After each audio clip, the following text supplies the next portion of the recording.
Assalamualaikum warahmatullahi wabarakatuh. Saya Puan Nurul Diana Binti Jasni, Pustakawan Perpustakaan Tun Abdul Razak, UiTM Cawangan Selangor, Kampus Puncak Alam. Sedikit perkongsian pada hari ini adalah mengenai tentang Information Searching Strategy. Okey, Information Searching Strategy ni sebenarnya bagi pengguna perpustakaan, terutama bagi pelajar, apabila mereka berada dalam semester 1, semester 2, kita memang galakkan mereka untuk hadir ke modul kelas kemahiran maklumat untuk kita ajar mereka teknik-teknik mencari maklumat dengan lebih efisien dan juga efektif. Okey, tujuan dia supaya mereka ni tidak tercari-cari ataupun mereka terlalu banyak menghabiskan masa dekat Google Scholar ke, dekat Google ke, pelbagai jenis search engine dan mereka tak tahu sebenarnya sumber tu berkaitan dengan diorang punya topik assignment. Sometimes diorang habiskan masa terlalu banyak lah. Okey, browse. Okay, information searching strategy ni sebenarnya bila kita dah tahu, dia merupakan teknik yang sangat membantu bila kita ingin mencari sesuatu bahan, memulakan assignment dan sebagainya. Dan bila kita dah tahu teknik-teknik yang betul, dia akan membantu kita menjimatkan masa. Okay? So, kita tengok dahulu. Seterusnya adalah bagi pengguna perpustakaan, saya ingin mempromosikan supaya anda semua pergi ke website yang tertera iaitu mykm.uitm.edu.my. Ini merupakan My Knowledge Management Portal. Tak kisah anda, selagi anda adalah warga UiTM, anda mempunyai akses kepada perkhidmatan ini di mana sesiapa saja boleh login menggunakan nombor matrik ataupun nombor staff. Passwordnya adalah IC number. So jangan share lah password ni dengan pihak yang tidak dikenali lah. Kalau saudara mara pun jangan share juga. Okey, di sini ini merupakan satu portal yang kita dah personalizekan untuk anda, di mana di dalam satu portal ini anda boleh check apa, nak tengok kita punya profile, apa lagi kita boleh tengok kita punya item in loan. Selalu student ni nak check berapa hari bulan sepatutnya dia pulang certain buku bahan perpustakaan, dia tak perlu ingat, boleh check sahaja di MyKM portal. Kemudian nak check berapa denda library yang dia ada. Mungkin dia ada denda RM2, RM3, yang kita tak berapa sure nak check, nak semak, boleh saja semak di Knowledge Portal. Kemudian nak check waktu operating hours perpustakaan. Maknanya nak tengok buka ke tutup ke, okey, boleh tengok di opening hours. Dan di dalam ni sebenarnya kita dah letakkan pelbagai lagi maklumat dalam satu platform yang sama. Jadi kita boleh tengok apa? Kita boleh tengok new arrival, bahan-bahan terkini yang baru saja tiba di dalam koleksi perpustakaan, dan dia boleh berkaitan dengan anda punya fakulti. Maknanya kalau anda daripada fakulti pendidikan, new arrival yang berkaitan, yang latest bahan-bahan yang diterima berkaitan dengan fakulti pendidikan akan masuk ke dalam portal ini. Kemudian dia ada lagi apa, dekat sini kita boleh buat recommendation reading. Maknanya recommended reading, maafkan saya. Recommended reading ni maknanya yang berkaitan lah. Kadang-kadang dia tahu kita ni fakulti pendidikan, bahan-bahan apa yang paling latest semua akan masuk juga. Dan nak tengok apa lagi online database, electronic resources, semua kita dah letak di dalam satu platform yang sama. So, tak ada masalah lah, pengguna hanya boleh masuk kepada satu single platform. Kemudian mereka boleh akses pelbagai semua maklumat, e-books, online database, exam papers, UiTM IR, semua berada di dalam platform yang sama. Okey. Seterusnya kita pergi pula kepada pengguna perpustakaan. Sebenarnya perpustakaan UiTM ni kita mempunyai pelbagai sumber elektronik yang anda boleh akses tak kisah di mana juga anda berada. Kalau anda ada network, internet connection, di rumah, di college, anda boleh akses kepada kita punya koleksi e-books, lebih daripada 70 million bahan yang ada untuk koleksi buku elektronik, dan boleh straight away download ke dalam anda punya laptop. Okay, senanglah nak browse, nak tengok. Kemudian kita ada online database. Sekarang ni kita ada 36 online database dan lebih daripada 1 million articles. So, apa saja anda nak cari sebenarnya, perpustakaan UiTM telah ada dalam satu platform yang sama. Boleh scan QR code ataupun terus pergi kepada link yang ada di sini lah. Okay. Okay, next kita pergi pula untuk pengguna perpustakaan di UiTM Cawangan Selangor Kampus Puncak Alam. Bermula pada 11 Mac kita telah melaksanakan penggunaan QR code untuk pengguna perpustakaan masuk dan juga keluar perpustakaan. Jadi pengguna perpustakaan ni selalunya mereka lupa nak bawa kad matrik. Jadi kita install saja apps UiTM Digital Campus dan pelajar boleh saja scan QR code untuk keluar dan masuk pengguna perpustakaan. Jadi tiada masalah lah, tertinggal kad matrik ke, kita benarkan anda masuk dengan penggunaan install dahulu di smartphone masing-masing dan pastikan brightness anda adalah 100%. Sometimes dia tak boleh nak read tu because of dia punya terang, brightness handphone tu kadang diorang letak half 50%, jadi dia tak boleh detect. Pastikan 100% brightness. Okay. Okay, dan di dalam UiTM Digital Campus tadi ada juga pautan kepada UiTM Library Mobile Apps, dan jika anda nak install, boleh saja install. Jadi apa-apa saja link untuk cek buku, semak buku, nak tengok pautan-pautan personalization account anda, boleh saja install UiTM Library Mobile Apps yang berkaitan dengan perpustakaan di smartphone anda. Okay, seterusnya adalah bagi pengguna perpustakaan yang selalunya mereka merupakan first time ataupun mereka tak biasa familiar lagi dengan menggunakan kemudahan ataupun bahan-bahan perpustakaan, kita advise anda semua untuk pergi ke link yang tertera di sini. Yang ini saya dah shortcut, dah pendekkan. Okay, bit.do/e-library guide. Di sini kita meletakkan hampir 17 panduan pengguna perpustakaan. Okay, biasa student dia akan tanya macam mana nak cari buku, macam mana nak renew buku online, macam mana nak cari artikel di online database, macam mana nak tengok koleksi thesis dan sebagainya. Kita dah letak panduan di sini. Okay, jadi pelajar boleh tengok bila masa daripada mana-mana pun, as long as ada internet connection. Okay. Baik, seterusnya ini adalah satu platform Malaysian Thesis Online ataupun singkatannya adalah MAITO. Di sini sebenarnya pelajar ataupun pengguna perpustakaan boleh tengok koleksi-koleksi thesis daripada universiti lain. Okay, selalu orang akan kata, takkan nak pergi naik bas, naik train semua nak pergi ke USM, naik bas semua tak perlu. Anda boleh tengok melalui online saja di platform ini. Tak ada bayaran, free, dan anda boleh tengok pelbagai banyak thesis Malaysia yang berkualiti yang telah diletakkan di sini. Ada setengah universiti tu dia bagi user untuk download sehingga 24 muka surat. So just klik download PDF dan anda boleh gunakan untuk dijadikan sebagai rujukan. Okay.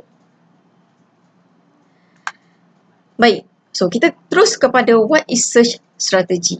Okay, ini adalah teknik-teknik yang perlu pengguna perpustakaan bila mereka nak memulakan mencari bahan. Tak kisahlah nak cari dekat Google Scholar dan pelbagai jenis sources. Sebenarnya mereka perlu tahu teknik searching strategi ni. Okay, first soalan kalau mereka masuk kepada kelas di perpustakaan, kelas kemahiran maklumat, saya suka tanya dekat pelajar, selalu cari bahan dekat mana? So, mostly satu kelas tu akan jawab Google. Okay, kalau pelajar yang mereka dah semester 5, semester 6, mereka akan jawab Google Scholar. So bila mereka jawab Google Scholar tu kita agak lega sikit lah. Okay, yang guna Google ni, okay, so sebenarnya dia ada perbezaan. Google ni apa-apa pun kita nak cari. Gosip artis ke, jualan murah dan sebagainya, cerita yang tak betul ke apa ke, contohlah. Semuanya ada di Google, tetapi jika mereka ingin mencari bahan-bahan ilmiah, carilah di Google Scholar. Okay. So, kalau untuk pengguna perpustakaan ataupun bagi mereka pelajar-pelajar yang sedang ambil subjek research methodology, jadi mereka nak mencari bahan yang lebih berkualiti, nak refer pada jurnal-jurnal yang berkualiti, kita nasihatkan pengguna perpustakaan refer kepada, pertama sekali, semak di Journal Citation Report ataupun singkatannya JCR. Kedua adalah menggunakan Web of Science. Dan yang ketiga adalah di Scopus. Di bawah ni ada tertera link easyaccess.library.uitm.edu.my/menu. Okey, di sini anda boleh login dan boleh tengok menggunakan Journal Citation Report, Web of Science ataupun Scopus. Okey, dan kalau biasanya pensyarah mereka nak pergi present paper, nak publish dalam jurnal tertentu, biasanya mereka akan semak di salah satu 1, 2, 3 ni punya sumber, dan kalau ada bermakna conference tersebut ataupun jurnal tersebut maknanya yang trusted, verified lah. Okey. Okey, satu lagi sumber adalah kita nak tengok high impact dan juga quality journal menggunakan Simago Journal and Country Rank. So di sini ada link dia dan kita boleh tengoklah contohnya Journal of Management, kat mana ranking dia di sebuah negara. Kalau US, jurnal apa yang ada ranking, so kita boleh tengoklah jurnal mengikut country rank. Okey. Okay. Next adalah, bila kita nak mencari maklumat ni sebenarnya kita tak nak user habiskan masa. Itu selalunya soalan jawapan standard student. Mereka habiskan masa terlalu banyak browse. Sometimes tu sampai 10 tab browsing buka. Tapi tak jumpa lagi bahan yang berkaitan dengan topik ataupun assignment yang nak digunakan. Okay, jadi kita minta pelajar supaya datang dan kita akan ajar teknik-teknik ni secara hands on. Okay, penting untuk student ataupun pengguna perpustakaan, diorang tahu mengenai searching strategi yang 5 ni. Okay, kalau tak tahu semua, tahu beberapa pun, tak apa juga. Okay, at least mereka tahu, diberi pendedahan. Yang pertamanya adalah menggunakan keyword ataupun specific term. Kedua, Boolean operator. ketiga quotation mark, keempat wildcard dan kelima truncation. Okey, kita tengok sedikit penerangan setiap satu.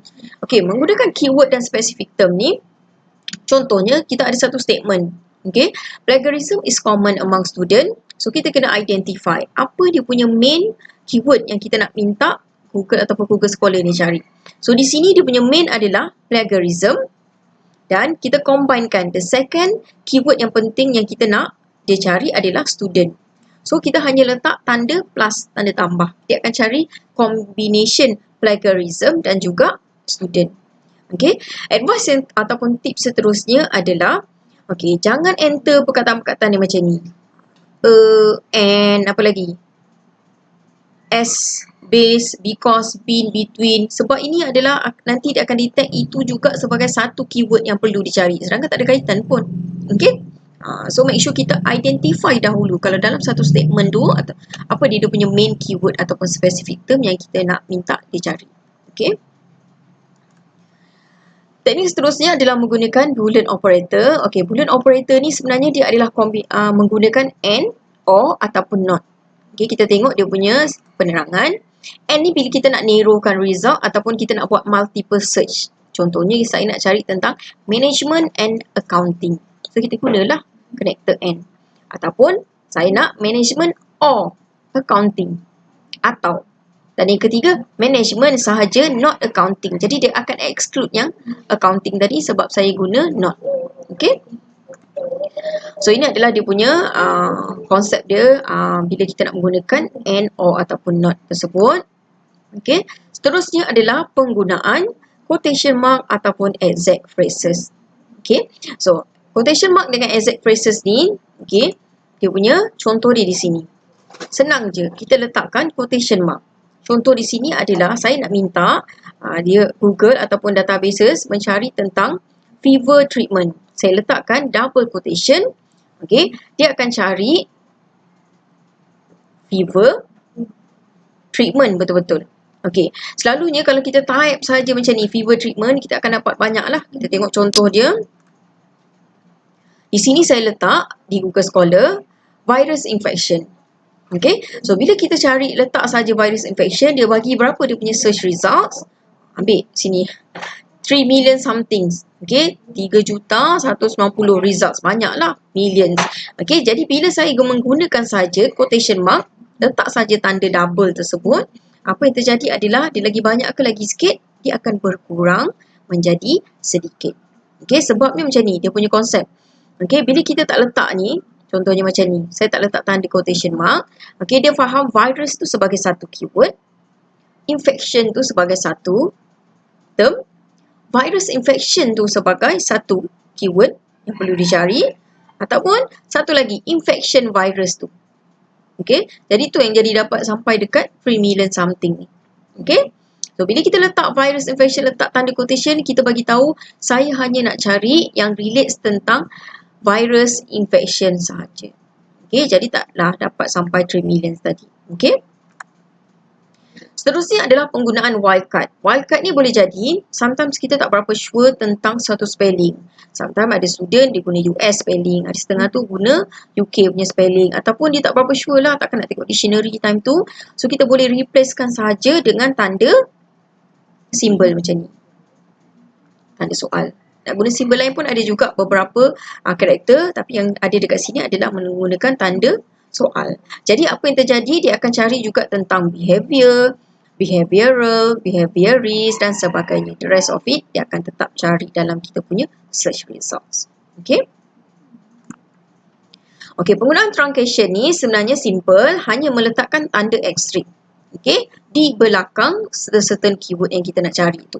Contohnya adalah, saya nak minta Google cari tentang compute. Saya type saja COMPUT X3. Dia akan cari apa? Dia akan cari computer, computers, computing dan computational. So tak payahlah nak buka new browser, new tab lagi untuk kita minta dia cari banyak-banyak lah, jimatkan masa. Kita tengok contoh. Okay, seterusnya adalah, tengok ni, ada simple. Teknolog, technologies dan juga technological. Dia akan cari dalam serentak lah. Hanya letak tanda asterisk tadi. Okay. Baik, seterusnya saya nak highlight tentang online databases filtering. Okey, bagi mereka yang biasa guna Google Scholar, anda akan nampak di sini, di sebelah kiri Google Scholar tu, ini adalah dia punya filtering. Okey, so hanya ada beberapa sajalah. Okey, yang saya nak tunjuk di sini, yang nombor 2 ni, ini adalah filtering dalam Science Direct database. So, dalam online database Science Direct, kita ada banyak. Nak pilih tahun, nak pilih article types, nak pilih publication title, nak pilih access type. Dan jangan terpanjat kalau pada mereka yang biasa guna database Science Direct, anda akan jumpa advance setahun.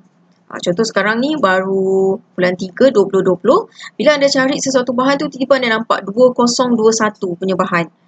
Jangan panik lah, walaupun official bahan tu publish next year, tetapi yang online dia dah bagi anda untuk akses dan boleh download. Okay, hanya di Science Direct. Seterusnya, ini adalah filtering dalam online database Emerald. Okay, UiTM subscribe pada online database Emerald ni.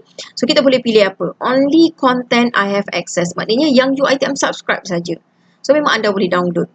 Okay, dan kita boleh pilih apa lagi? Minggu lepas, tahun lepas, bulan lalu dan sebagainya. Kita boleh pilih lah. Okay, dan biasanya pelajar-pelajar yang ambil subjek research methodology ni, biasanya pensyarah mereka akan advise, pastikan bahan-bahan yang mereka guna ataupun mereka rujuk journal ke conference paper dan sebagainya, pastikan 5 tahun terkini saja. Maknanya lebih update sekarang lah yang terkini. So kita boleh filterkan menggunakan filtering yang year ni. Okay. Kemudian kita boleh jenis content, apa lagi filtering content type, nak tengok artikel saja ke, nak tengok book saja, case study dan sebagainya. Okay. Okay, dan yang ketiga ni, ini adalah online database EBSCO. Okey, yang bagusnya EBSCO ni, dia dah letak dekat sini limit to full text. Okey, jika anda menggunakan online database, EBSCO, ProQuest, mereka ada satu filtering ni, full text. So, once anda nampak saja full text, tick saja full text kat sini. Dia membawa maksud anda akan diberikan full text pages, artikel ataupun bahan tersebut. Anda dah boleh download lah dalam format PDF. Okey, jenis bahan pun ada dekat sini. Baiklah, seterusnya kita dah nak habis dah video ni. Okey, yang terakhir adalah bagi pengguna perpustakaan, saya nak bagi sedikit tips. Anda boleh install browser extension pada browser masing-masing. Yang pertamanya adalah Copernicus, yang keduanya adalah Unpaywall. Jadi kedua-dua ni sebenarnya dia membantu. Okey, biasa tak kita guna Google Scholar ke ataupun Google, kita tak sure bahan tu ada PDF ke tak ada PDF. Boleh download ke tak boleh download. So, Copernicus ni dia adalah PDF tracker. Bila dia jumpa sahaja PDF bahan tersebut, dia akan keluarlah pop-up PDF found, PDF found. Okay, Unpaywall ni pula dia akan crawl, dia akan pergi cari kepada bahan-bahan open access. Yang ini yang legal. Okay, ini bukan illegal punya activity. Ini adalah yang betul-betul legal, trusted, diakui dia punya sumber tu, dia akan pergilah ke Taylor & Francis yang free open access, kepada mana lagi Wiley free access. Jadi dalamnya ada bermillion-millions. Just install saja kedua-dua ini di dalam anda punya browser. Okay, so itu saja sedikit perkongsian daripada saya. Sekiranya anda ada pertanyaan dan sebagainya, boleh terus email kepada saya. Nak telefon pun boleh, tak ada masalah. Saya akan cuba untuk membantu anda semua. Itu sahaja sedikit perkongsian. Kita jumpa lagi pada video yang lain dan seterusnya. Assalamualaikum warahmatullahi wabarakatuh.